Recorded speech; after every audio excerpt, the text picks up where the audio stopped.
Federal, and we're joined on our political panel on the far left, as it happens geographically, at least on this table, by Paul Fletcher, Liberal member for Bradfield. Thanks for your company. No problem. Simon Sheikh from GetUp. Thanks for your company as well. Good to be with you. And Labor's Nick Champion joining us out of Adelaide. Thanks for your company, Nick. Good evening. Now, I just want to check something with each of you, because I've got one of our Twitter followers that has sent me 3 separate tweets about each of you. So hold on, we'll start with you, Nick. He says, Nick said 3 months ago that, quote, now is this true or not, are you being verbaled, quote, Bob Brown should be thrown off a jetty. Is that true? I didn't say he should be thrown off a jetty, I said he should jump off a jetty. Okay, not in a Hessian bag, anyway.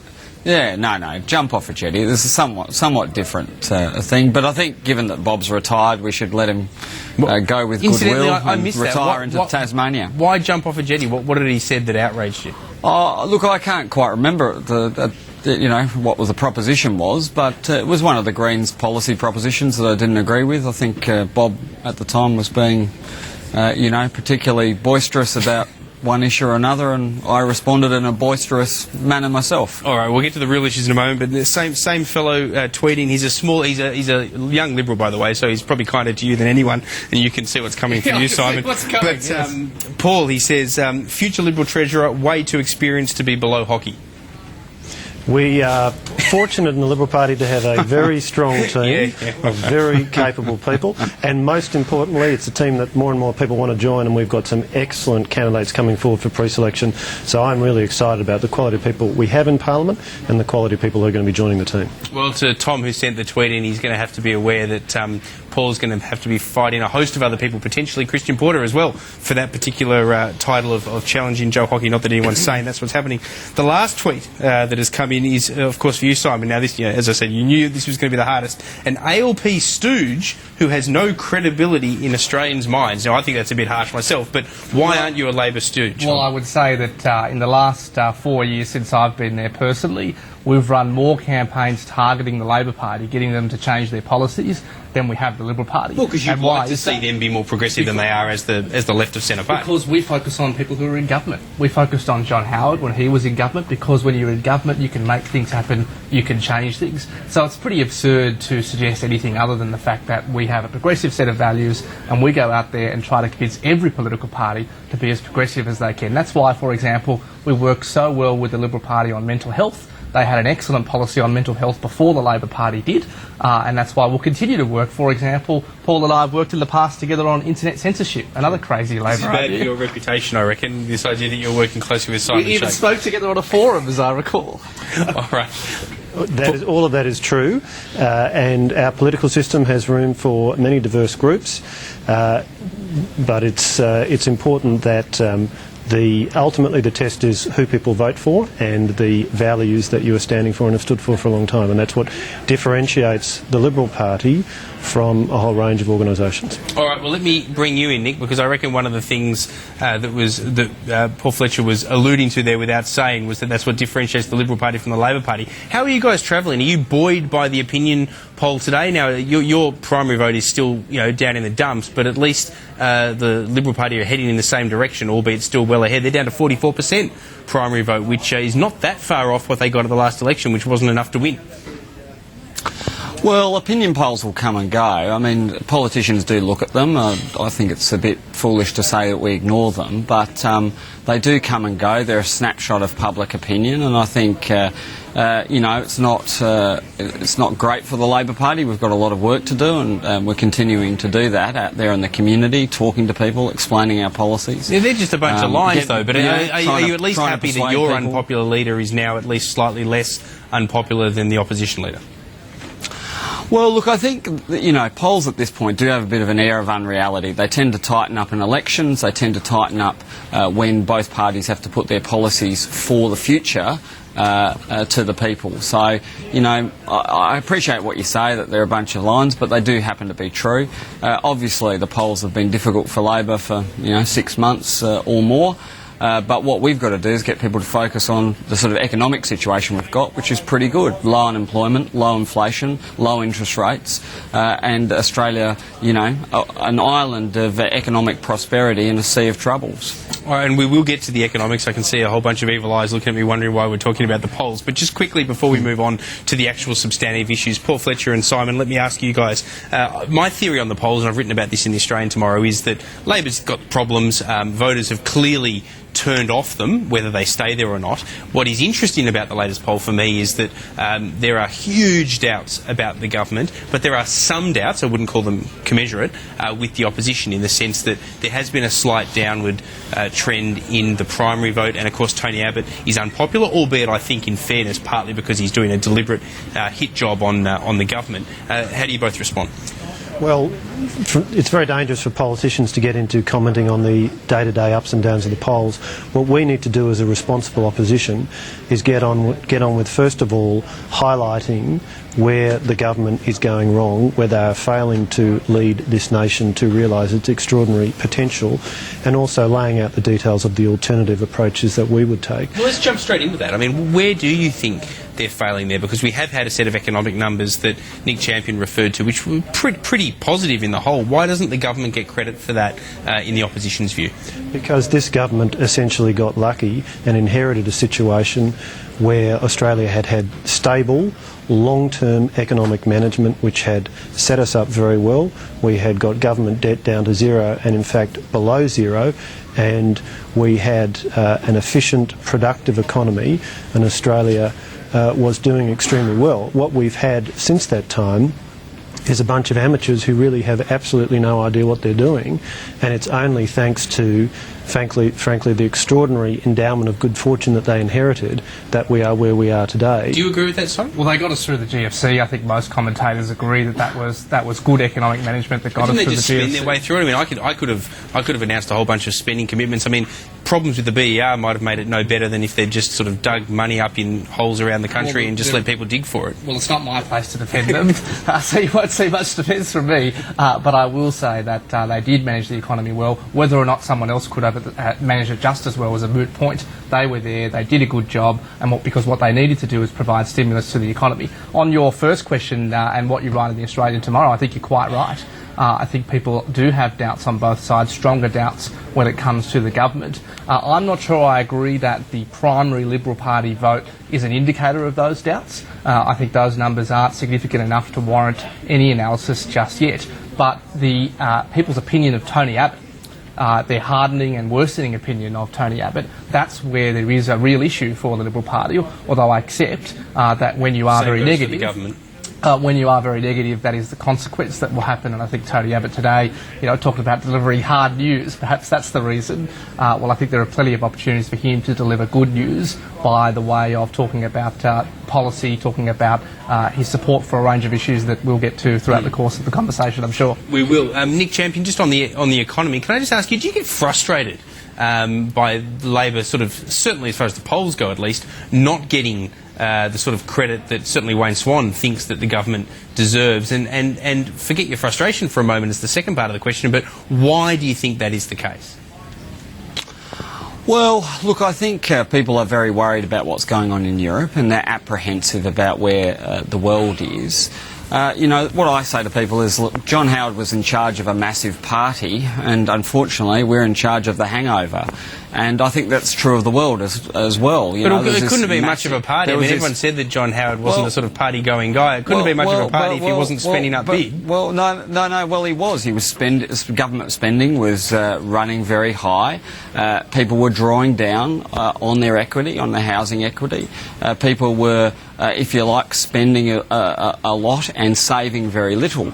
And we now have a situation, because people are worried about what's happening in the rest of the world, they're saving a lot and spending a little. And they're tending to keep some back. They're tending to be more conservative with how they go about things, and this is showing up in retail sales, and I guess it's showing up in people's mood. So I think there is a sort of a tendency at the moment for people to think things are worse than they actually are. Not only do we have low unemployment, but we also have wages growth. Not only do we have low inflation, but we also have low interest rates. we have very manageable debt, and we have an economy that's 16% bigger than it was pre-GFC. So there's no reason for a lack of confidence, but I think people are just a little apprehensive, and I guess we have to help talk people through and persuade people and cajole people through this next period, which isn't much fun for the world because there's a great, if you like... well, and let me jump in there if I can, Nick Champion. It isn't much fun, and there's a real risk there for the government that the carbon tax and everything associated with it gets blamed for some of these sort of global impacts that are extended from that. But I want to just come back and ask you, Paul Fletcher, it's a fair point, isn't it, that Nick Champion makes, that whatever you think about sort of the various other elements of the economic debate, as a percentage of GDP, the amount of money in terms of government spending that is going on is coming down and is indeed less than a lot of what it was during the time that John Howard was Prime Minister. I think people are very concerned because they know that there are no adults in control of this plane we're flying along in. Yeah, but to the GDP numbers, though, I mean, that's a fair point. As a percentage of GDP, there was greater spending by the Howard administration than there has been by the Rudd-Gillard administrations. Certainly the Gillard administration. Look, we've got a government right now that is just spending without restraint, and they're doing a lot of their spending off budget. So the Clean Energy Finance Corporation, for example, $10 billion, not included in the budget because of accounting tricks. NBN, That's not accounting tricks. That's not fair at all. They're not accounting tricks. It's absolutely right. It is They're not accounting tricks. They're standard forms. Over $50 billion but they are off being budget. spent on the National Absolutely. Broadband Network, which is news. off budget. So there's a whole series of accounting tricks being used to conceal the true size of the deficit. Yes, there has been some growth, but let's bear in mind this country has an extraordinary endowment of natural resources. We are fortunate to be in the position where there is booming demand for the resources that we have. The challenge for us as a nation is how do we best manage that demand and capitalise on it.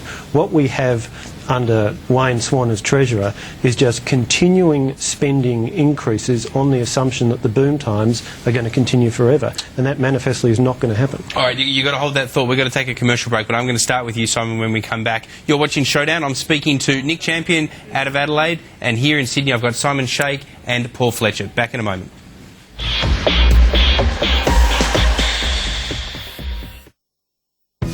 From a very young age, my father... Performance last night on Q&A. Firstly, what did you think of the performance broadly? And secondly, in particular in this field of gay marriage, we had that same gentleman and his son that confronted Tony Abbott, confronting the Prime Minister with no greater level of happiness, obviously, from her response. Yeah, that's right. The Prime Minister's performance was, I think, as people expected. She's pretty good usually on those forums. I think people expect her to be good on those forums, but not very good at sort of the short grabs and the things we see on the news.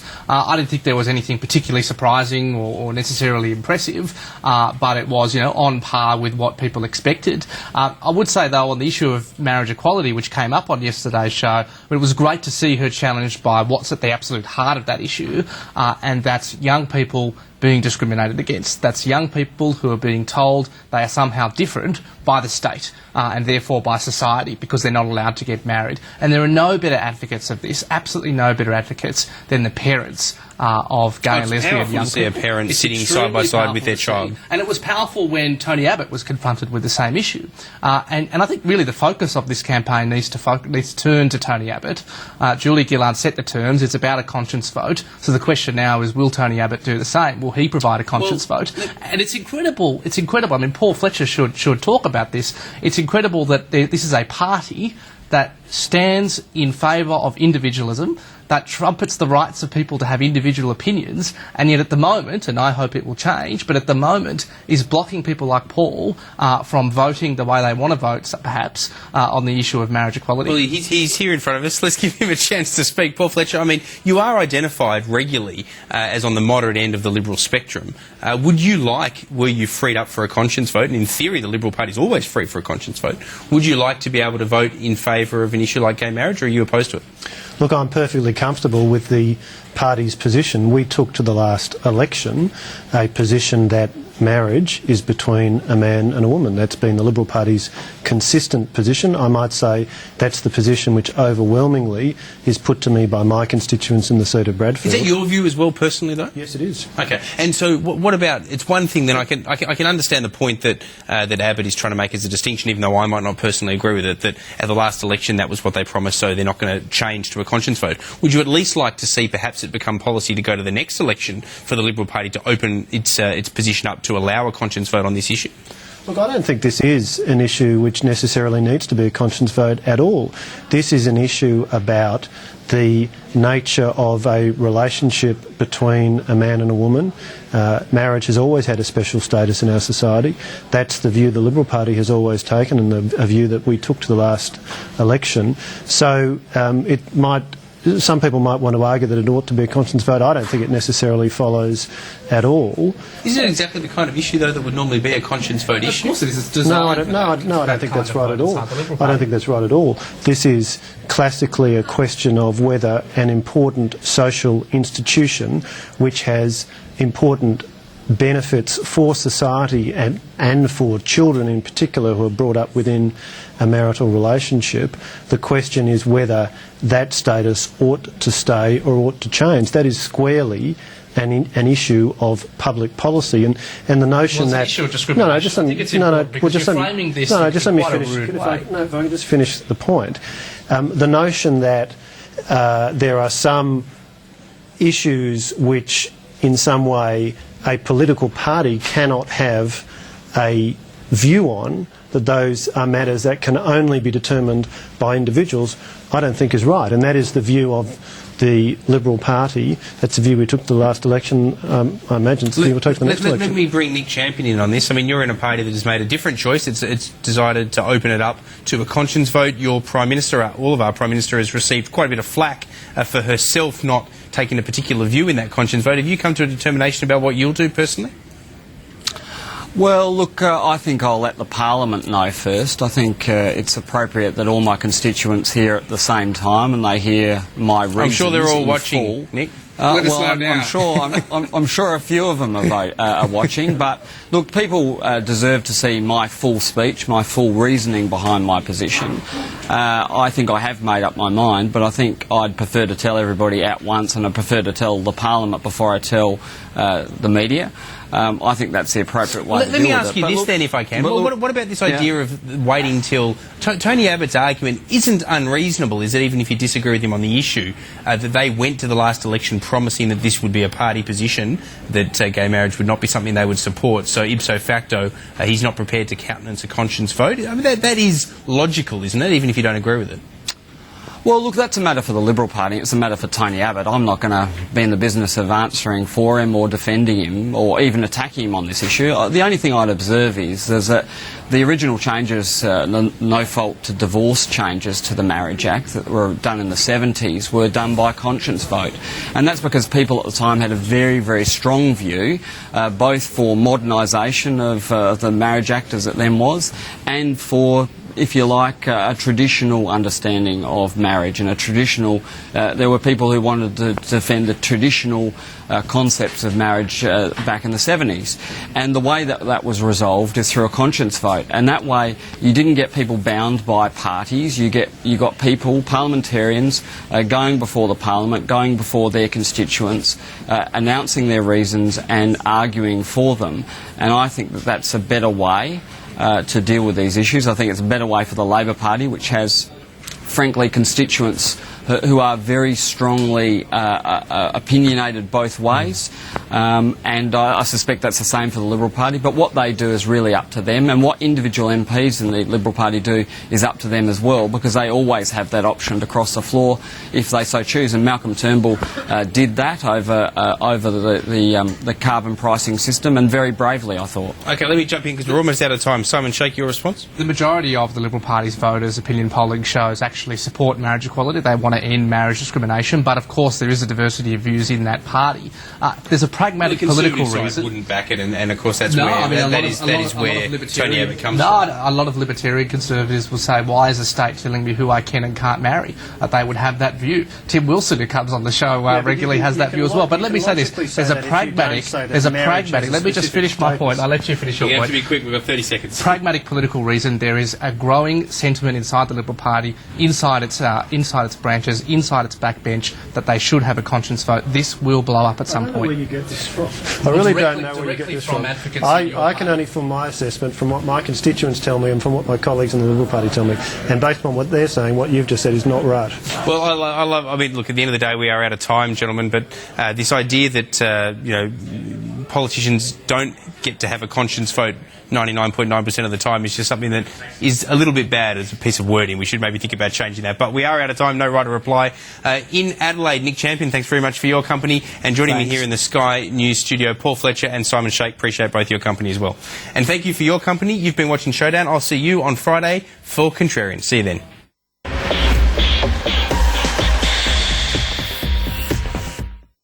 And the big man from Australia, it all Philip, comes down to you're a this. local. How would